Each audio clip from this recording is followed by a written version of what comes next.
estamos en esta ciudad fronteriza, que es la ciudad de Tijuana.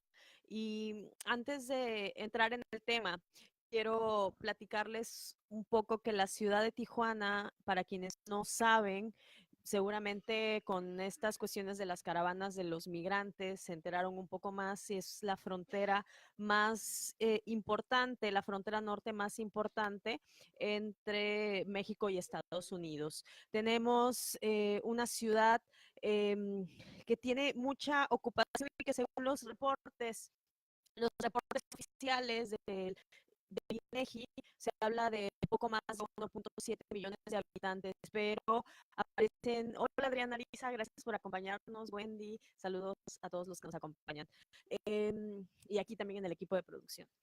Estamos en esta ciudad en la que hay mucho movimiento todo el tiempo, pero no nada más el movimiento que se genera para cruzar a los Estados Unidos. También tenemos, además de estos 1.7 millones de habitantes, tenemos población que viene de paso, que viene esperando irse a los Estados Unidos, también algunas personas que deportan y que se quedan aquí o repatriados y se establecen generando distintos tipos de vida y muchos de ellos no forman parte de esos censos. Algunas fuentes atrevidas hablan que en Tijuana habitamos alrededor de 3 millones de personas.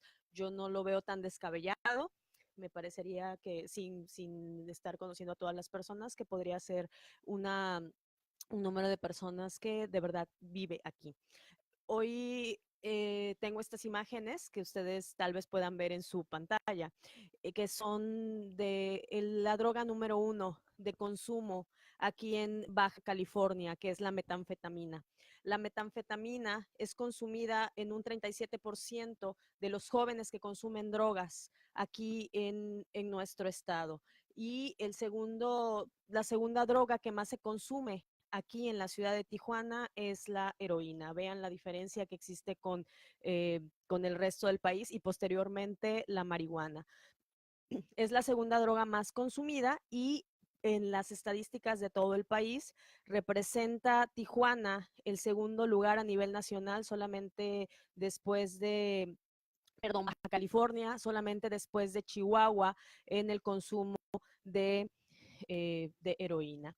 Y bueno, entonces hoy estoy aquí con ustedes, les recuerdo mi nombre, soy Erika Claire, estoy aquí en Londres 1671 para platicar sobre problemas y soluciones sociales de salud pública asociados al uso de drogas en Tijuana. Ya saben que me encanta poner estos nombres de conferencia o de clase, y estas charlas son divertidísimas, así que quédense aquí pese a que parece que se están durmiendo. Me están diciendo que no se escucha bien el audio allá en la pantalla. No sé si por favor podrían decirme, eh, ahí se oye bien. Ustedes me avisan si se sigue escuchando bien el audio por allá. Se escucha muy bajito, se escucha muy fuerte. Por favor, avísennos. Vamos a estar al pendiente. A ver, ¿sí? ¿Ya? ¿Sí se escucha bien? Sí. Ah, ok. Bueno, parece ser que se escucha mejor. Ya me están diciendo. Bien, entonces, este tema salió, a lo mejor algunos de ustedes recordarán, ya les he platicado en varios de los programas, que soy académica de la Universidad Ibero Tijuana en la Facultad de Psicología. Entonces, muchos de los temas que traigo aquí son temas que platico con los alumnos, que incluso ellos me dan ideas para que los demos o que vienen después de haber tenido ciertos eventos ahí en la Ibero. La semana pasada tuvimos un evento en el que nos acompañó el jefe de investigación y desarrollo institucional, me parece que así se llama su puesto, que fue el maestro Cristian Romero Chávez. Él nos acompañó e impartió una conferencia. Entonces le pregunté a mis alumnas, las compañeras del laboratorio de interacción humana, qué será bueno que presente en Londres. Entonces me dijeron, ¿podría hablar del uso de las drogas? y discutir un poco, expandir un poco lo que se habló en esta conferencia. Yo les voy a compartir esta conferencia porque se transmitió por live stream desde la página de la Ibero y luego la compartimos, se mantienen los archivos ahí en esa página de live stream. Pero bueno, básicamente lo que quiero hablar no es en este momento de la adicción en sí misma, no es que sabemos que no es un tema. Las adicciones, el uso de drogas, el abuso de las drogas no es un tema exclusivo de la psicología, no es un tema exclusivo de la medicina, no es un tema exclusivo de las ciencias asociadas con la salud pública, es un tema más bien interdisciplinario.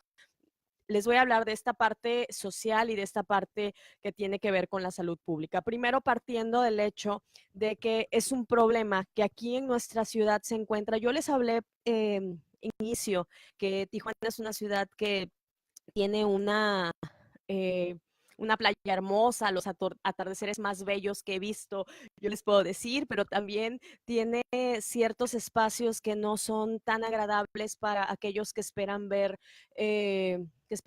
pura belleza en la ciudad. Hay contrastes, es una ciudad llena de contrastes, hay centros urbanos muy bien desarrollados, zonas hoteleras, zonas turísticas. Hay otras zonas que también se convierten incluso en zonas turísticas, pero son zonas llenas de marginación. Hay muchas personas habitando en las calles, hay muchas personas que tal vez no lograron cumplir con su sueño americano y se quedaron atoradas aquí, viven en las calles, hay mucha gente viviendo en el canal, en lo que se denominaba el río, en lo que se denomina el río Tijuana, pero es un canal, es un río seco y que bueno, destruyeron ahí el hábitat natural que existía en esos sitios y hay gente habitando en ese canal. También hay gente alrededor de los albergues en Tijuana son insuficientes, hay mucho consumo de drogas de diferentes tipos. Ya les decía que el primer lugar es la metanfetamina, el segundo es la heroína y como en casi todos los lugares del país o del mundo, el tabaco y el alcohol pues también es una de las drogas consumidas.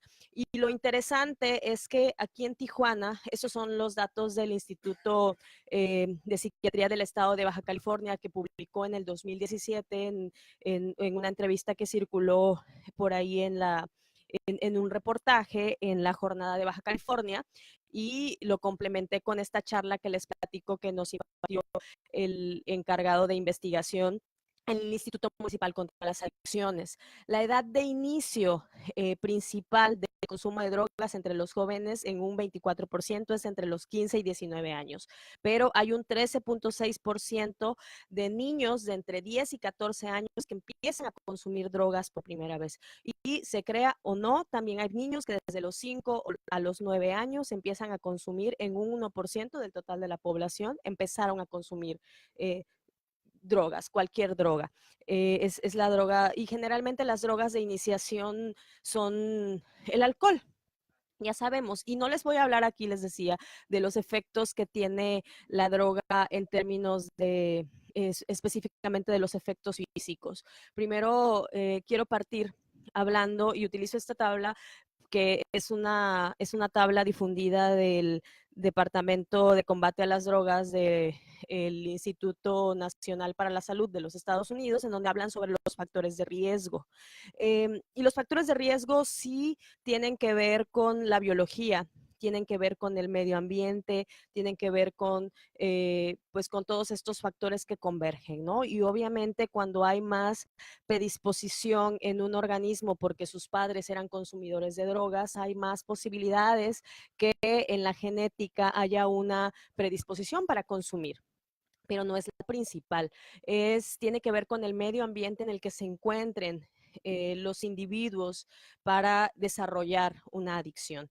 Y además la adicción no se desarrolla de la noche a la mañana, sino que lleva todo un proceso en el que primero involucra bueno, con esto del medio ambiente a lo que me refiero es de que evidentemente, por ejemplo, hablando de las personas que llegan deportadas, una persona que llega deportada y tal vez tiene a su familia aquí en Tijuana, la recibe, se queda en su casa, nadie consume ninguna bebida alcohólica, nadie consume cristal, nadie consume heroína, es muy altamente probable que no va a caer en las drogas porque aun cuando estaba afectado emocionalmente, supongamos que estaba muy triste, está muy deprimido, tiene las redes de apoyo y que le están ayudando a sobrellevar este asunto, pero no tiene alguien que le esté diciendo, ay, pero ánimo, mira, con estas chelas, con esta, es más, con este cristal, te vas a sentir como que ningún problema está atravesando en tu vida. Entonces, como no tiene eso, pues no va a caer, pero si vamos a un caso contrario en el que a lo mejor una persona la repatrian y se queda después de haber vivido toda su vida en los Estados Unidos, llega aquí y no se encuentra con ningún familiar, todos sus familiares se quedaron allá y pues a lo mejor se acerca a la casa del migrante, por ejemplo, que es una práctica muy común aquí, pero se le acaba el periodo que tiene de estancia, se acaba el mes, no logró encontrar trabajo, se sale y hay un montón, hay una red de vendedores que están al acecho de personas en vulnerabilidad. Están en acecho para ofrecerles una plaza de trabajo para que sean pues sus vendedores de droga o bien los consumidores. Y bueno, un proceso normal en el inicio del consumo de drogas, en el inicio de la dependencia, está en el hecho de que se les ofrece, mira, te regalo este churro, ¿no? Por decir lo más típico y lo menos. Y ya, ay, está bien chido, me pega cañón y bueno, me gusta, ¿no? Entonces, bueno, mira, te regalo este otro. Y se empieza a generar un proceso en el que ya uno se empieza a volver cada vez más resistente a esa droga. Y el efecto empieza a volverse menor si la dosis sigue siendo la misma y la dosis se tiene que incrementar. El cuerpo mismo se encarga de generar un síndrome que se le llama síndrome de abstinencia, que lo que va a hacer es que voy a requerir más sustancia para poder sentir el mismo efecto y no solamente para sentir el efecto, sino para sentir otra vez un estado de bienestar en mi organismo. Ya no voy a sentir esto que le llaman aquí en Tijuana, le llaman la malilla, en otros pues es la resaca o el síndrome de abstinencia, esa necesidad física de mi cuerpo. Todos esos síntomas de sudoración, dolores de cabeza, lo que se siente con la cruda, se siente pero elevado a la segunda, la tercera, la cuarta potencia cuando se consume otra droga de mayor impacto, como por ejemplo podría ser el cristal o las metanfetaminas y la heroína, por ejemplo. Pero bueno, entonces decía que se genera dependencia y cuando ya hay una generación de dependencia, por ejemplo, en el caso de esta persona a la que le ofrecieron como solución, como alternativa para olvidarse de sus problemas emocionales, el consumo de las drogas, primero de gratis, pero ahora si lo necesitas, te lo vendo porque no te voy a andar regalando la droga todo el tiempo. Entonces, ¿qué es lo que se hace pues cuando te ofrecen una droga por un costo determinado, consigues el dinero para acceder a esa droga, porque ya te lo está requiriendo no solamente la necesidad psicológica, por eso es que no es solo un problema psicológico, también físicamente tu cuerpo te lo está requiriendo, ya no te sientes bien en un área de tu cuerpo si no consumes esa droga.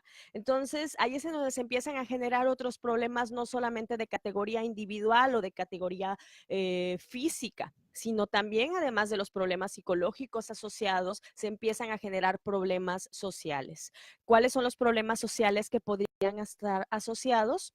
Bueno, voy a hablar primero, en primer lugar, de cuáles serían algunos de los efectos que trae el consumo dependiente de las drogas, que ya tiene que ver no solamente con sentir esta necesidad de las drogas, esta dependencia hacia las drogas, sino también tiene que ver con el involucrarse en ciertos procesos que lo que hacen es que uno esté en continuo compra, suministro, incluso comercialización de las drogas, podría ser esto, ¿no? Y estar en todo un espacio en el que incluso en el espacio social se me requiere para pertenecer a ese grupo social ser un consumidor de drogas o incluso para sobrellevar la pobreza, la falta de alimentos, etcétera. Entonces, uno de los efectos.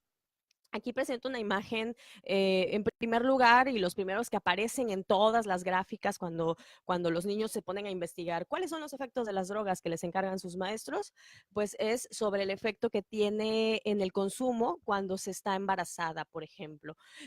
O incluso también hay estudios que hablan de cuando están en estado se encuentran bajo la influencia de alguna droga, incluso los padres, en el momento en el que están en el proceso de la concepción. Pero bueno, uno de los principales efectos es el síndrome de abstinencia neonatal. ¿Sí? Cuando una madre consume bebidas alcohólicas, por ejemplo, bebidas alcohólicas, y no es la única droga, también se habla del tabaco, de la marihuana, obviamente estamos hablando de la cocaína y los otros tipos de drogas generan este síndrome de abstinencia neonatal. Entonces el niño también va a experimentar, imagínense cómo se sienten ustedes cuando están crudos, si algunos de ustedes han tomado bebidas alcohólicas en exceso, cómo se sienten al día siguiente y eleven eso hacia las otras drogas, cómo va aumentando esos síntomas. Los niños experimentan síntomas similares después de haber sido, después de haber nacido en, pues más bien haber sido afectados por el consumo de drogas que también consumían su madre principalmente. Entonces ese es el primer efecto que aparece en la literatura sobre el consumo de drogas. Y pues bueno, por eso es que en las reuniones siempre se omite, se evita que las mujeres embarazadas consuman drogas, ¿no? Y bueno, las otras que tienen que ver, por ejemplo, los efectos perjudiciales a terceros, como cuando se fuma en un espacio cerrado o en un espacio en el que hay varias personas y dicen, bueno, pero yo soy el que se va a morir de cáncer, déjame en paz, déjame fumar a gusto. Pero bueno, ese es otro de los efectos a nivel social y de salud, y hablamos de salud pública porque estamos hablando no solamente de un individuo afectado, sino de un conjunto de personas que están requiriendo presupuestos que se tengan que emplear para mantener la salubridad en todo un estado, en todo un sitio. Entonces, si por ejemplo están ustedes, los estudios lo que revelan es que hay un efecto menor en las personas que están, pero más de 200 sustancias químicas que contiene la nicotina, también tienen los efectos en las personas que son consumidores terciarios, o sea, por estar ahí. Y se ha revelado también que algunos efectos se pueden presentar cuando, por ejemplo, se es inhalador de marihuana, cuando se encuentra uno en un espacio. Por ejemplo, por ejemplo, si tú te encuentras junto a una persona que está y el humo te llega, también se ha encontrado que hay efectos, por ejemplo, presentar en menor medida los síntomas que se presentan cuando uno consume marihuana. Como cuando se va a un concierto, por ejemplo, y ya no vamos a ir a conciertos aquí en esta sala de pura gente saludable que no van a esos conciertos. Están utilizando palabras peyorativas que yo no voy a mencionar porque son palabras estigmatizantes y yo jamás las utilizo con mis amigos y familiares. No voy a bromear con esto. Ok, entonces, bueno, otro de los efectos son las enfermedades asociadas con el consumo de drogas, como por ejemplo la mayor transmisión de enfermedades infecciosas. Cuando se consume sobre todo drogas inyectables, como por ejemplo la heroína, incluso el cristal combinado, pues se inyectan vía intravenosa, una de los principales riesgos que ocurre ahí es que se puedan infectar de VIH o de hepatitis de tipo C principalmente. B y C son los tipos de hepatitis que se transmiten. Y son estos tipos de hepatitis no como la hepatitis A, que se transmite por las heces fecales y que se cura después del curso natural del virus, sino que es un tipo de hepatitis que permanece para toda la vida y que tiene que llevar un tratamiento, unos cuidados muy delicados, unos cuidados muy atentos, y una de las vías principales pues es o relaciones sexuales, que a veces, y dicen que tienen que ver las relaciones sexuales con las drogas, pues muchas de las veces se ha encontrado en trabajadoras sexuales, por ejemplo, que no se drogan con heroína, pero sí con metanfetaminas, que han intercambiado sexo bajo los efectos de esas drogas sin ningún tipo de protección, de barrera como, o sea, sin utilizar condón. Entonces, obviamente, eso lo que genera es un contacto directo mediante los fluidos y después de haber estado bajo las influencias de las drogas. Pero la principal vía de transmisión tiene que ver con, por ejemplo, tatuarse con materiales que no están desinfectados, que no están debidamente esterilizados o el intercambio común de jeringas que hacen en las calles, y esto es lo que observamos nosotros, por ejemplo, nada más para que los que no son de Tijuana se imaginen este panorama, que a veces que resulta muy triste porque nos habla de la vulnerabilidad, nos habla de la pobreza, de una situación estructural que tenemos en el país. Cuando venimos de la vía rápida y vamos hacia por la vía internacional, entramos a la internacional, que es justamente esta carretera que va hasta, que te lleva hacia playas de Tijuana o hacia Ensenada, hacia la carretera escénica.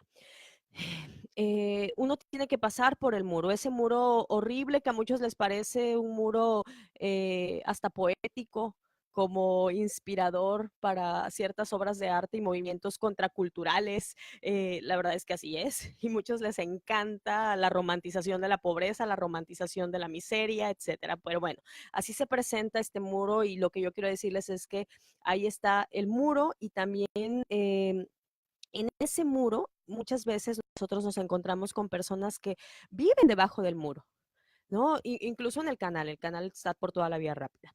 Entonces, es muy común, muy, muy, muy común que si voltea a ver mientras uno está manejando, del lado derecho o del lado izquierdo, ver personas que se están inyectando. Y también es muy común ver que se intercambian las jeringas que ya usaron entre ellos para inyectarse esas dosis. Y muchos de ellos, muy probablemente sin haber sido diagnosticados, tienen, pues tienen a lo mejor algún virus infeccioso, perdón, a una enfermedad infecciosa, un virus, como el VIH o la hepatitis, y que es susceptible de ser transmitido. Entonces, ese es otro de los efectos del consumo de las drogas aquí en la frontera, aquí en la ciudad de Tijuana. Y bueno, otros de los riesgos que no es exclusivo de la frontera, pues obviamente tiene que ver con la disminución de nuestras habilidades de control, como por ejemplo cuando estamos bajo los influjos del alcohol, la marihuana o cualquier otro tipo de drogas. ¿Qué es lo que pasa con esto? Pues tenemos una disminución de zigzagueo entre carriles, poca velocidad para reaccionar, nuestras reacciones son más lentas y la falta de atención en el camino es lo que genera estar bajo los influjos de alguna droga. Y obviamente otro de los efectos que es de categoría social tiene que ver con la pobreza, la vulnerabilidad y la violencia. Violencia intrafamiliar y violencia estructural, violencia en las calles. Se presta para aquí se presta para una discusión más larga que nada más voy a mencionar muy brevemente. ¿Por qué se presta para más pobreza? Pues porque cuando hay un organismo que ya no tiene total control del cuerpo y es más bien el cuerpo el que controla la mente y los actos, y ese cuerpo que necesita consumir una droga, pues eh, ya no hay voluntad de las acciones que se tengan. La única, y es muy común recibir juicios por parte de pues, las personas que están alrededor, de que pues, ay, fue su decisión, él es un tonto o ella es una tonta que se metió en eso. Pudo haber dicho que no en ese primer momento. Pero es cierto que pudo haber dicho que no en ese primer momento, pero lo cierto es que no lo dijo que sí, continuó, se volvió dependiente y el proceso para salir de una adicción es bastante largo. Es bastante largo, es difícil, involucra muchas recaídas y estoy hablando de todo, de todas las drogas, incluso las drogas legales y las drogas ilegales. Y definitivamente generan entre las familias si había falta de recursos económicos, a veces las energías se concentran en buscar recursos económicos para el consumo de esas drogas. Y estamos hablando pues de que hay más generación de pobreza. Si había una persona que estaba muy débil emocionalmente, que necesitaba, que a lo mejor cuando lo deportaron y en el momento en el que estaba en el ICE o cuando estaba ya aquí en las oficinas de migración, le vino a la mente, pues tal vez puedo reconstruir mi vida, un chispazo de energía, pero que cuando se inició en el consumo de drogas y se volvió dependiente, ese chispazo pues, no, difícilmente vuelve a aparecer. Difícilmente vuelve a aparecer y convierten no solamente en una familia pobre, sino están generando una población pobre. Ya no son los migrantes repatriados que regresan a sus lugares de origen, son migrantes repatriados que no tienen ya un lugar de origen al cual regresar. Ya no identifican su lugar de origen como el lugar de origen o nunca llegan a ese sitio. Tal vez estoy sonando muy poética, pero lo que estoy tratando de transmitir con esto es el hecho que la pobreza se convierte en parte de una estructura. Entre más pobre y más esté en los espacios con, por ejemplo, menos iluminación, cuando no se tiene acceso a la vivienda, es fácil meterse en esos círculos en los que la droga es un producto que se convierte después en un producto de primera necesidad. Es más, nos platicaba, por ejemplo, en esta conferencia que se dio en la Ibero que les platicaba, como un ejemplo que decía el psicólogo Cristian, nos decía, no hay pues son 50 pesos que cuesta una dosis, por ejemplo, de heroína, o compras una comida, si compras una comida corrida, te cuesta más de 70 pesos aquí en Tijuana. Pues vas a comprar la heroína, una dosis, un globo cuesta 50 pesos, pero necesitas más de una dosis para estar manteniéndote en tu dependencia. ¿Y qué haces? ¿Limpias autos para comer? No, vas a limpiar autos y vas a recibir todas esas limosnas que te den para comprarte tus dosis. Y eso es lo que va a funcionar en tu vida. ¿Y por qué vas a comprar esas dosis? ¿Por qué no compras comida? ¿Por qué eres tan tonto?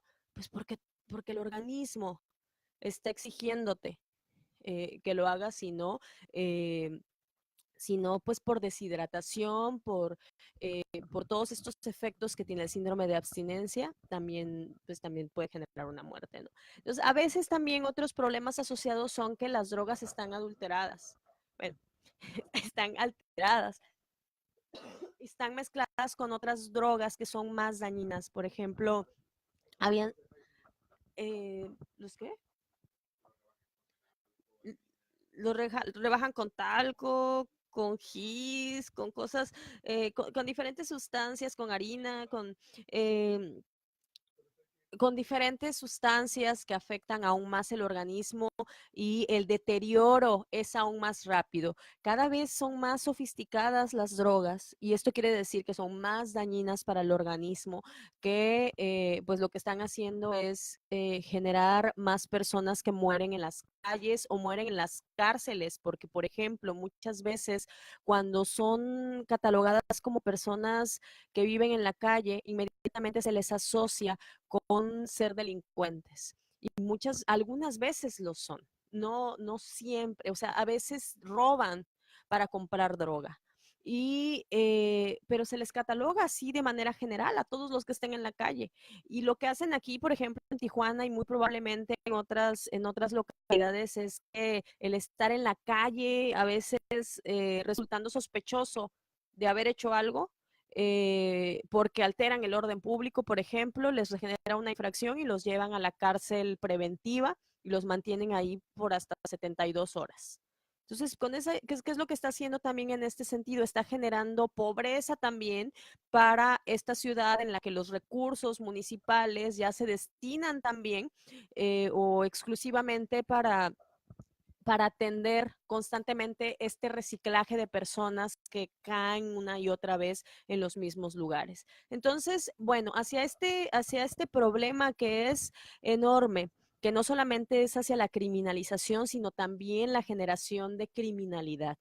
Porque nosotros aquí, y es algo que no nos gusta hablar mucho porque involucra todo este problema social enorme que tenemos en nuestro país, que tiene que ver con la delincuencia organizada ligada al narcotráfico, a cada vez eh, más sofisticaciones de drogas. También involucran a estas personas que ya les dicen, bueno, pues si no tienes dinero, pues conviértete en mi vendedor y venden para obtener sus propias dosis. Entonces, hay una serie de problemas sociales que a todos nos están costando enormemente. Y no se trata de estigmatizar ni colocar etiquetas a las personas, sino se trata de buscar soluciones entre todos desde las diferentes trincheras a las que se pertenezca. Y aquí en la ciudad, a partir de, me surgió esta inquietud de comunicarles, de platicarles a todos ustedes que hay esfuerzos y hay ciertas áreas de la ciudad, sectores organizados que están buscando hacer cosas y que se requiere, yo sí soy partidaria de la idea en que se requiere una conjunción de esfuerzos tanto a nivel gobierno, porque al fin y al cabo son nuestros recursos que pagamos con los impuestos. Entonces, si ya existen esos recursos, por favor que sí se haga algo y vamos a vigilar que se estén haciendo las cosas. Por otro lado, existe la sociedad civil organizada interesada en atender este tipo de problemáticas que son sensibles hacia esos problemas que tienen que ver con el habitar las calles, que tiene que ver con, bueno, vivir en las calles, que tiene que ver con consumir drogas y estar susceptibles de infecciones asociadas. Entonces, ¿qué se está haciendo? Por ejemplo, decía yo, el sector gobierno, la academia también tiene que involucrarse en todas estas resoluciones de problemas. Afortunadamente, a mí me ha tocado participar en algunos de estos sectores que están haciendo algo por que se reduzcan esto. Primero tenemos, y lo primero que nos viene a la mente es, bueno, lo que hay que hacer es sacarlo de las calles, hay que, a veces hasta ideas que más bien son deshumanizantes, como por ejemplo, pues hay que llevárselos a todos en unas camionetas y hay que encerrarlos y hay que llevarlos a todos a centros de rehabilitación, ¿no? Porque ya lo que necesitan es que se les quite esa porquería idea de querer drogarse. Entonces hay un nivel mayor que a veces no se toma en consideración y es el hecho de que para mantenerse y para que una rehabilitación sea funcional se requiere primero de ese chispazo de voluntad de esa persona, esa idea expresada de que quiero dejar esto, esa verdadera intención de dejarlo tiene que existir. Se ha comprobado que este forzar a las personas de salirse de una adicción no funciona para nada. Por ejemplo, a veces hasta lo pueden experimentar con familiares de ustedes, no con el hecho de decirles, ay, es que no me gusta que tomes, es que no me gusta que todo el tiempo huelas a cigarro, que todo el tiempo estés, ya no te voy a besar. No son cosas que a lo mejor podrían funcionar en algunas u otras personas, pero a manera general en la población no funciona forzarlos y menos llevarlos a la fuerza y se generan a veces rencores hasta con la sociedad, se generan rencores con la misma familia y pues acaban separándose y muriéndose las familias, ¿no? Entonces, bueno, según los datos del Instituto Municipal contra las Adicciones, estos datos que nos compartió Cristian Romero, se desconoce la cantidad de centros de rehabilitación existentes, pero existen, chéquense el dato, existen 80 centros registrados por el Instituto de Psiquiatría del Estado de Baja California. Existen 18 reconocidos por el CONADIC. Existen 4 centros de integración juvenil, 3 centros de atención primaria en adicciones que también pertenecen al Instituto de Psiquiatría del Estado de Baja California y 2 comunidades terapéuticas que están a cargo de este Instituto Municipal contra las Adicciones. Ustedes, de verdad, sin conocer, no podemos tampoco, no tenemos la posibilidad de determinar el uso real de drogas que existe, pero es insuficiente estos centros de rehabilitación aún para la demanda, es decir, aún cuando existen personas que sí están queriendo ir, no estamos pensando en aquellos que llevan a la fuerza a sus familiares o sus amigos, cuando es que todavía hay familiares y todavía hay amigos. pero estamos hablando de un problema en el que personas que viven en la calle continúan consumiendo constantemente y ya no tienen a nadie más que a las mismas personas que consumen y que se convierten en su familia, ¿sí? Pero bueno, estos datos que nos dan el Instituto Municipal contra las Adicciones son datos oficiales. Y ustedes, a mí me preguntaba durante la conferencia esta del día miércoles, una de mis alumnas, ¿a poco existen otros centros que no estén registrados? ¿No se supone que todos los centros de rehabilitación se tienen que registrar?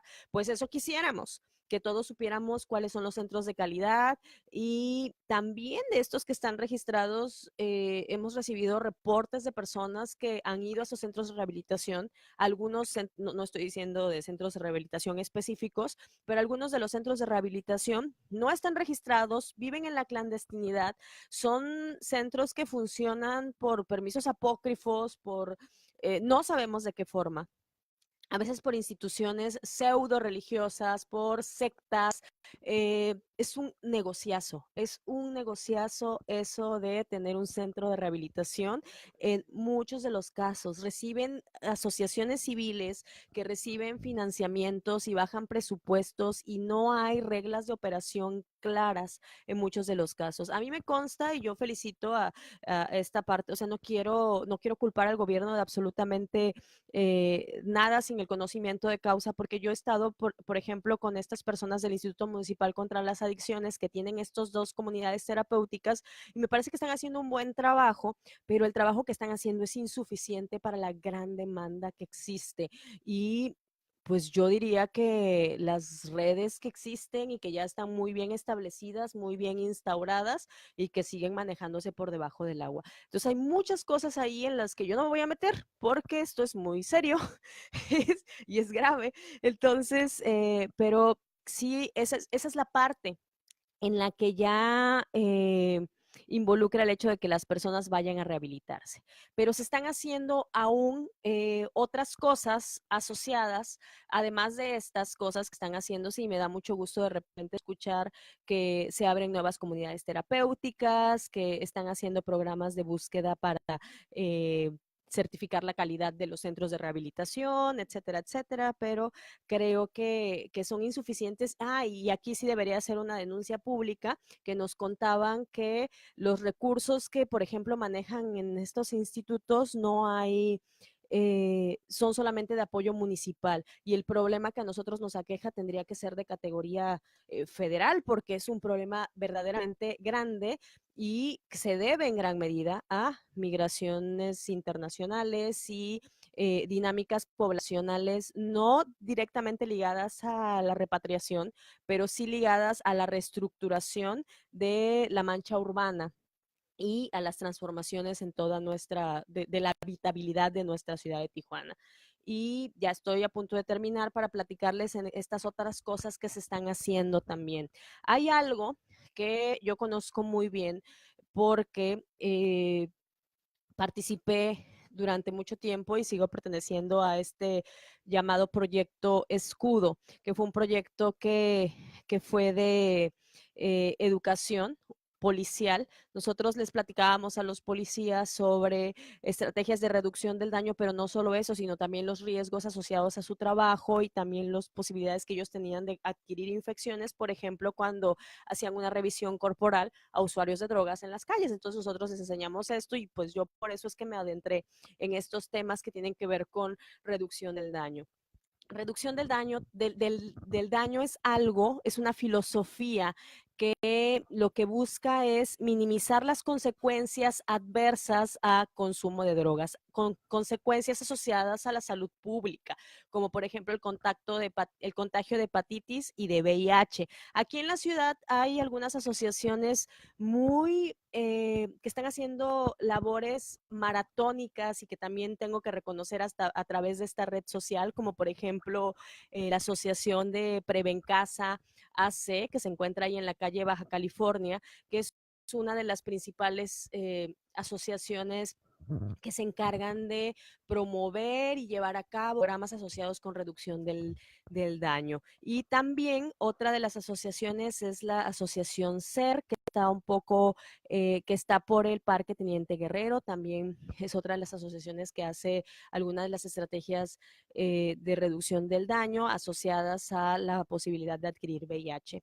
Entonces, y bueno, algunas otras asociaciones. Pero esto de reducción del daño, algunas de las estrategias tienen que ver con el tratamiento con metadona, programas que con un sustituto opioide, la metadona es como una especie de juguito o a veces en pastillitas que se les da a, a personas que se inscriben en un programa que está acompañado de asesoría psicológica y una serie de especialistas en la salud. Y estas pastillas son sustitutos que lo que hacen es cubrir los receptores que solicitan la heroína y durante todo el día con una sola dosis, en lugar de inyectarse, sí están experimentando una dosis de una droga, pero una droga que está sustituyendo a una droga peor. Y lo que se hace con esto es acercar a las personas que son adictas a la heroína a salir de la adicción de la heroína, reduciendo poco a poco esta droga.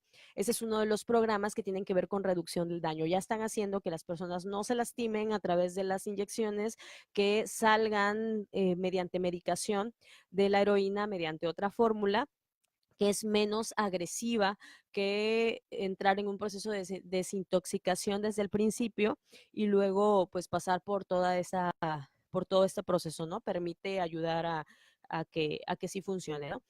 Otro es el programa de intercambio de jeringas que estas asociaciones de aquí de Tijuana les mencionaba que hacen. También otras personas que hacen son, y con recursos, con financiamientos internacionales y con voluntariados internacionales, la clínica móvil, la clínica de heridas de la doctora eh, Patricia González. Es una clínica móvil que se especializa en curar heridas de las personas que viven en situación de calle y que consumen drogas intravenosas. Y también les entregan jeringas y se las intercambian, les dan medicamentos para VIH. O sea, hacen una serie de cosas que no encuentra uno en el sistema de salud nacional.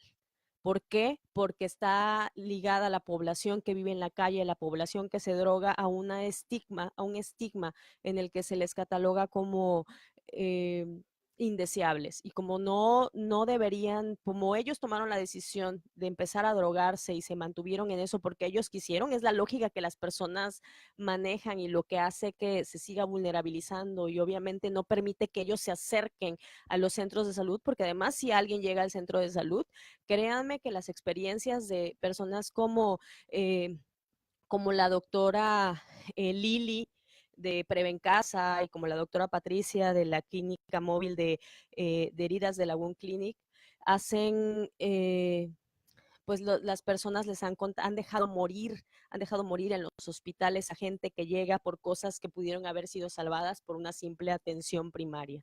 Entonces, son cosas que están fallando en la estructura y que definitivamente están asociadas al uso de drogas, pero también al mal uso de los recursos que tenemos a nivel nacional. Y, y a veces también es ese sistema moral tan conservador que no permite abrirse a los hallazgos científicos y que están mostrando en otros países que están funcionando como estas estrategias de reducción del daño que lo que permite hacer es salvar vidas desde una forma multidisciplinaria. Y una cosa más para cerrar esta parte es, y esto es como un nivel por encima de las estrategias de reducción del daño, son centros que existen en algunas ciudades como por ejemplo España, como por ejemplo me parece que es en Barcelona en España, Bern en Suiza, Vancouver en Canadá y también recientemente acaban de extender esto como un programa nacional en Canadá. Son centros integrales de servicios, salas de consumo seguros que llevaron, por ejemplo, en Vancouver, les voy a platicar cómo está el caso, a lo mejor ya ustedes han visto algunos documentales, que en ciertas zonas hay una zona en donde se permite el consumo seguro de drogas, principalmente la heroína. Y es un consumo supervisado. Por ejemplo, ¿y qué es lo que significa un consumo supervisado? Que no haya una sobredosis, que sea que se use una jeringa limpia, lo cual no va a hacer que no se vayan a inyectar a las calles, hace que las personas, por ejemplo, estén en espacios en los que tengan la confianza de acercarse a un personal de salud y si, por ejemplo, en algún momento quieren dejar las drogas, se acercan con confianza a una persona especializada que va a tener las respuestas correctas en el momento correcto. Entonces, son estrategias que de verdad lo que hicieron es disminuir las muertes por sobredosis en Vancouver, hicieron que disminuyera criminalidad en la ciudad, hicieron que disminuyera incluso el consumo de las drogas. Y a veces uno lo ve como, pero es que les estamos dando las jeringas para que se inyecten. Estamos siendo unos demonios y estamos convirtiéndonos en pecadores y cómo estamos haciendo eso. No, el asunto es ver la filosofía que está detrás y es el hecho de reducir el daño, permitir que se acerquen y permitir que también se transformen hacia otra perspectiva de vida. Y les voy a contar algo que no me lo van a creer. Pero eso, porque cuando yo les platico sobre las salas de consumo seguro, que por cierto le mando saludo a Jaime Redondo, que está apoyando mucho la instalación, el sueño que a veces se ha tenido desde el equipo de que se tuvo en el equipo de salud pública global de algunas personas que salieron de Proyecto Escudo de la Universidad de California en San Diego, fue asociado a tener centros como este, porque algunas de las investigaciones han tenido que ver con esta erradicación del SIDA y se ha logrado. A partir de la instauración de ese tipo de programas aquí en Tijuana. Y aunque hubieron reapariciones por fallas en ciertos sistemas y en ciertas estrategias que más bien fueron de categoría eh, nacional o municipal, estrategias de seguridad que no fueron acertadas, como por ejemplo retirar a toda una población en todo un momento y que hicieron que se esparcieran hacia diferentes rumbos que huyeran del lugar en el que ya estaban localizadas, ¿no? Pero bueno, hay varias aristas ahí que se tendrían que analizar. Pero bueno, lo que les quiero contar es que se han hecho intentos para que estas clínicas de consumo seguro, en la que además de dárseles, por ejemplo, jeringas nuevas por jeringas usadas, se les dé esta posibilidad de acercarse a los personales, al personal de salud, se ha intentado aquí en México que se instaure. Y se hizo un primer intento en una asociación que se llama Verter en Mexicali. Y ustedes no lo van a creer, pero el 15 de noviembre, en su cuenta de Twitter, Verter publicó que se abriría la primera clínica de consumo seguro y se abrió en Mexicali. Entonces se abrió, pero ¿qué creen? No está funcionando.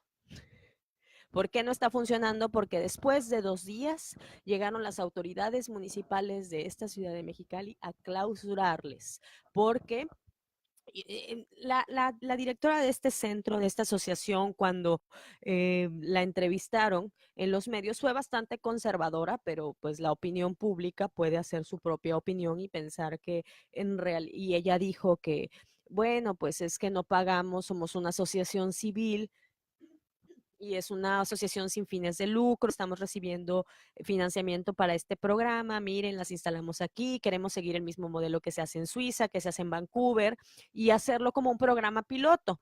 Empezaron este programa piloto que solamente duró 2 días y 2 días porque llegaron a clausurarles y hasta el día de hoy no se las han abierto. Entonces, bueno, esto para que vean, bien, les decía que la directora fue conservadora al emitir algún juicio por cuáles fueron las razones y dijeron, bueno, pues sí, nos pasamos, no tuvimos dinero para pagarlo, no lo pagamos, estamos buscando todos los recursos posibles para que se cumpla con ese requisito. Los acusaron por uso de suelo y por eso llegaron a clausurarles. Los del ayuntamiento dijeron, es que es un proceso normal que estamos haciendo, pero lo cierto es que, lo cierto desde la perspectiva de la gente de fuera, y a lo mejor la mía, fue que se mediatizó nacional e internacionalmente, no. Están abriendo una clínica de consumo seguro en Mexicali, pero eso también se tradujo como están abriendo un picadero para el consumo de heroína, están drogándose en un lugar. Por favor, existen lugares detectados, existen lugares en los que todo mundo sabe que la gente se va a drogar con heroína. en las calles, nosotros, y un centro de consumo seguro en el que se podría controlar infecciones asociadas, en el que se podría verificar la salud de las personas, darle un seguimiento, tratar como humanos a personas que normalmente las tratan como si no lo fueran. Y toda una serie de cosas asociadas que podrían ayudar a reducir un grave problema que nosotros tenemos aquí en la frontera. Pues así, así fue como se arreglaron. Y bueno, con esta triste historia, que para mí es una historia como con una doble, un doble significado. Puede ser más bien una historia de optimismo porque nos permite ver que hay esfuerzos conjuntos que se pueden hacer y que se pueden seguir haciendo. Se intentó, está ahí y las personas siguen con todo el entusiasmo del mundo por sacar adelante ese proyecto. Hay un montón de asociaciones, ya les dije, de aquí de Tijuana, de toda la frontera y también internacionalmente, gentes, médicos, psicólogos, nutriólogos, personas que están participando en toda esta estrategia para erradicar tanto academia, gobierno, algunas personas, pues, aunque piensen algunos que son malos, no todos son malos, hay de todo. Entonces, hay que trabajar todos en equipo. Y esta lección, pues lo que nos deja es de que la lección que probablemente nos deja, al menos a mí, es que busquemos romper esas barreras morales que no están permitiendo el desarrollo ni de nosotros mismos ni de las localidades en las que vivimos. No es nada más por uno, sino es por la salud pública en general, es por un problema que nos está generando situaciones sociales complicadas de sobrellevar y que las consecuencias lamentablemente las estamos experimentando todos. Ojalá que esfuerzos como este de la Asociación Civil Berter, de lo que hace Prevencasa, de lo que hace SER, de lo que hace el IMCAT, de lo que hace la clínica móvil de heridas de la doctora Patti, ojalá que todos esos esfuerzos se reproduzcan y que las personas sigan sumando sus creatividades para hacer más cosas para erradicar este tipo de problemas. Muchísimas gracias por su atención. Espero que reproduzcan este video, lo compartan y nos sigan acompañando en nuestras emisiones de Londres 1671. Bye.